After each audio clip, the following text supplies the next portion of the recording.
van đuôi nán mùa bia chặt cái đuôi này bia ni lâu à top lâu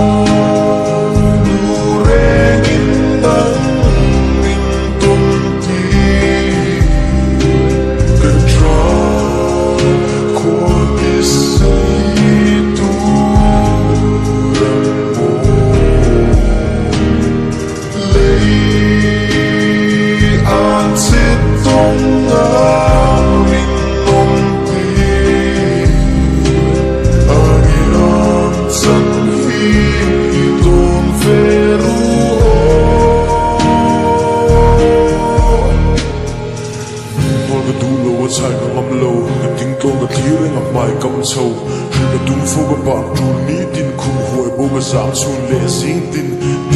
tiếng tin nên tiếng ngày thua na về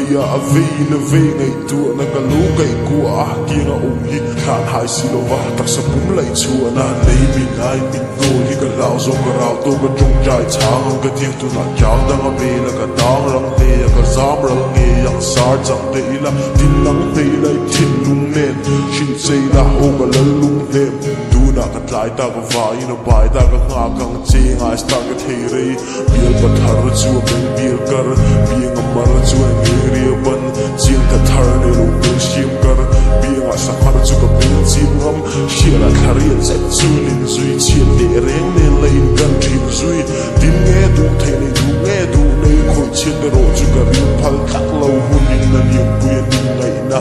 sự riêng diri là in chạy khá du nghe niềm biếng lâu vàng lung lên bồi mệt bồi sệt ta mà du nghe bu thề lâu tu là lung lên cái nề mà lâu mà kim lệ ta cái in xuống thề lo hun thà ru lâu hi cái bộ bệt phal kéo lâu mấy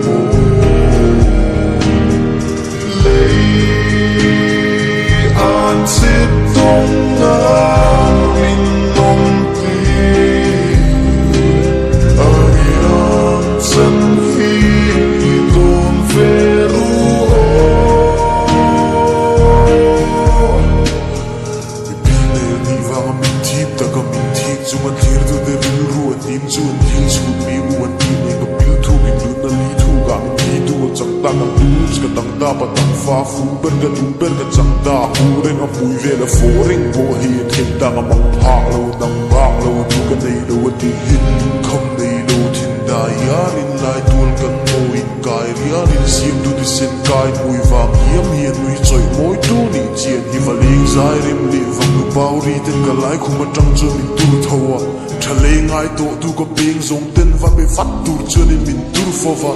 hết sáng sẽ thì su ta đã đằng bầu cái lia ra mà tông ril ruin sơi tu mà na đằng thì lung ra mình biếng ra nó phăng cắm chuột chuột nó ôm môi đê liền để chăm chú mà sơi phố cái biếng ngã phía đê thì lui pha cho nó bay na raya zong à thì chia là vai na kaya ra mà luông là cho thì sen thiêng lim lâu à bèo mai cái in là chia là lim lâu cho cái in nọ trong chùa har ra sinh nu là trăng chuột nor chùa har sao tập chúa chinh chinh lệ đừng cắt của mình này à số mà mình nói chúa nên